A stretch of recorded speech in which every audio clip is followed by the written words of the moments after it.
nhà trong nhà trong sân gió nó chết được bé thật tù nó là chỉ mình bỏ hóa chỉ nó chạy thủ to nó chọn đông bỏ nó cho to nó cho bé chó nó to về sẽ bỏ tấm nó này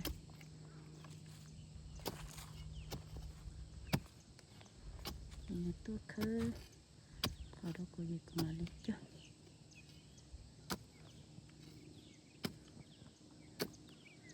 cái gì cái chị ta vô khơi to hàng tới rồi của tụ cứ nên địa của trẻ phụ rồi ở tết khỏi vô lia nó chị ta khơi to liền nên nó mò chị có khơi cho nên học bò rồi gọi đi chừng chia lúc học bò mình chỉ cũng mò ở bên chó ấy lo tỏ lúc học bò này khơi khơi tua gì cũng mò cho trong này nè mò cho là cho nó cũng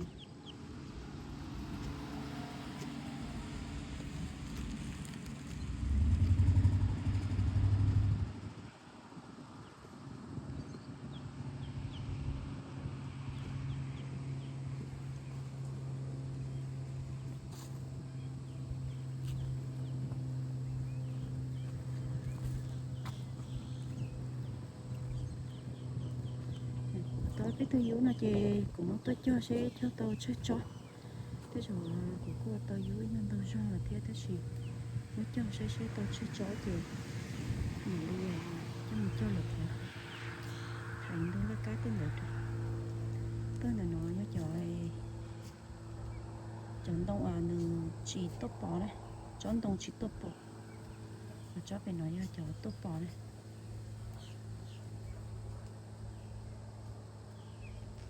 chỉ nó cho tốt bỏ cho ý kho chỉ tốt bỏ cho đâu ý kho còn là những đây thế này bảo thì sáng nói cái gì như nhau tiếc kho sẽ thế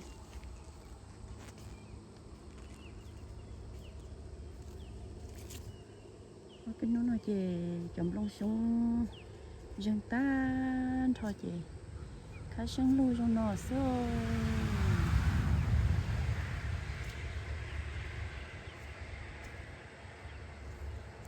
rồi nó sẽ chỉ tao mông lông này nè cái gì cô bỏ lá rồi thế rồi xong nó rơi được có tao chế thì bỏ ý nó chỗ này nhẹ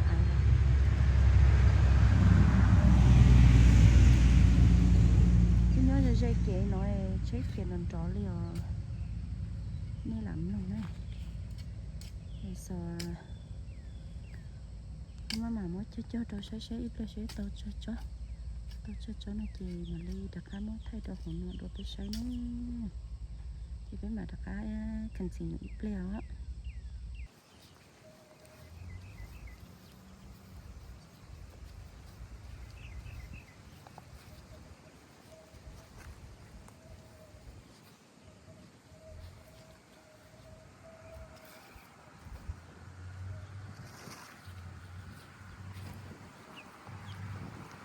nó sạch xuống một tay kia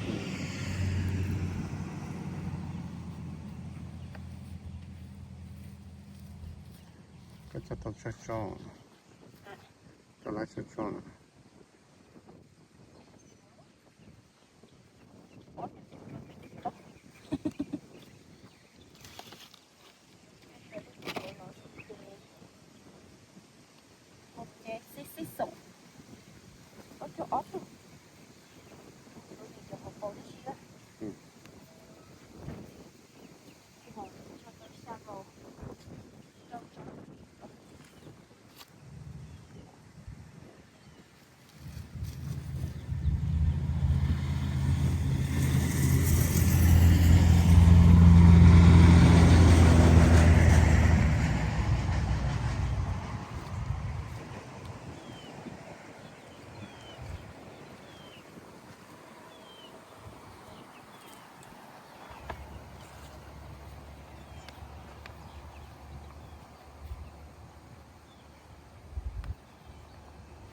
bò nó cha trong có cười á có phụ lý chỉ non gì lỡ chỉ lo mốt của cho nó có tu sửa này sao mình cứ vậy nó mất cho phụ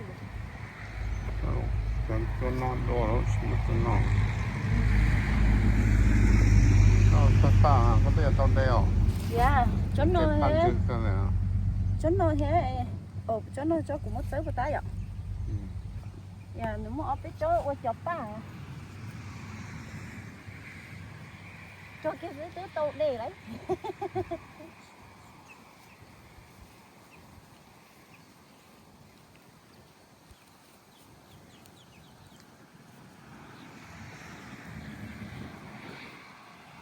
dạ nó chị nó giống phù trùng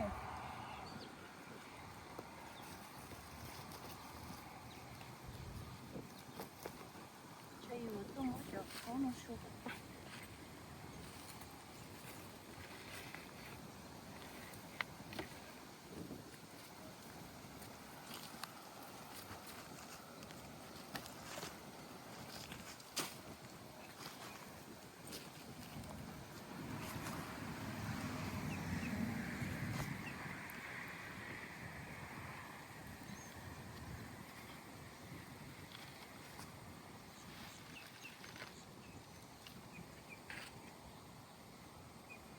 sữa đồ chả phụ à có cho cái kem sữa nó cho đây đây thế tàu hoặc đây thế nhỏ nó có thể đến từ nó sát tạp no worry I know how to adjust I'm gonna adjust my tree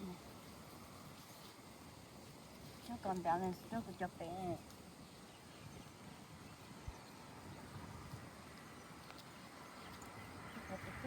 cái của tay khó chịu kia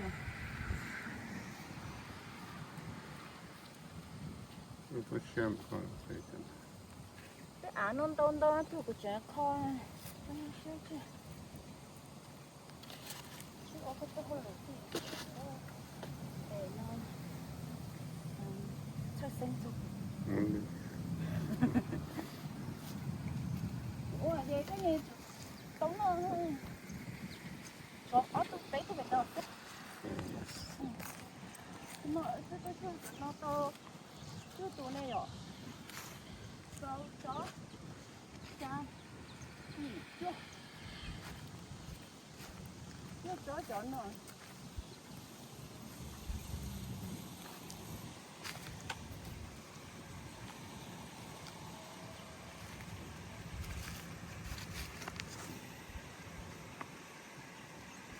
mà cái chơi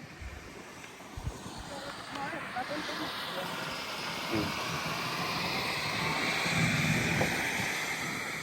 ấy đó tương tự nên lúc họ để nó nè thấy của con dâu thì tao lộ vào thâu đó thì đầu lúc họ kia nó gọi lên lên nãy rồi đây chùa nó chùa để có thêm một đánh trong lò rồi còn từ cả khá là hậu nó lọt nắm lò trên cái gì mất đây lò này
nó tua chọc bắt được cái đấy cho mình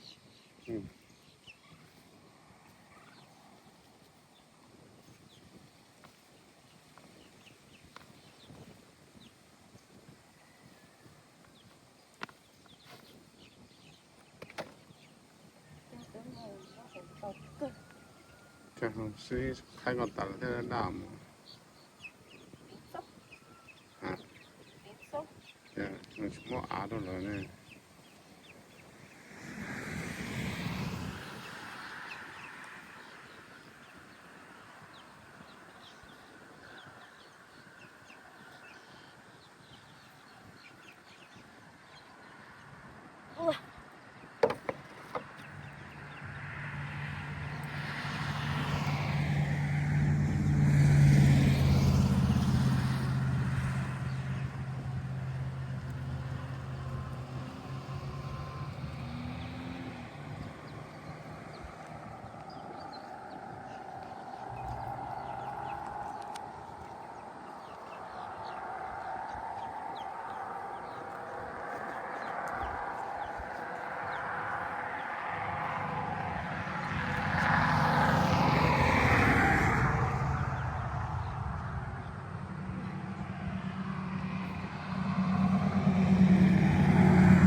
last one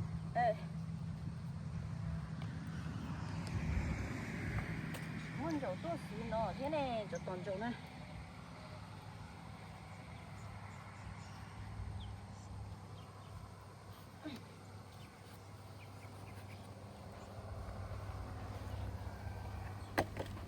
오, 그쪽 너무 먼저 올래요. 뭔가 저도 이러요.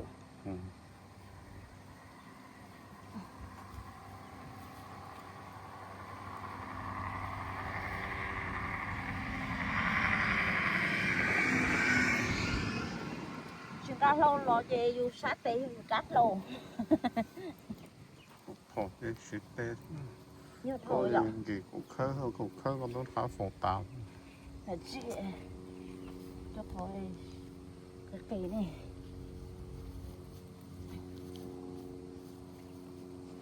khó cho phải nó lên đó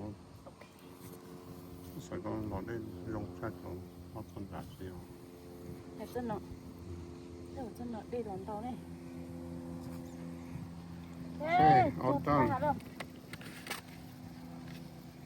Trời ơi, của tôi chưa chết rồi. Cho. Đi ô tê. Cho. Của ô. Của gì.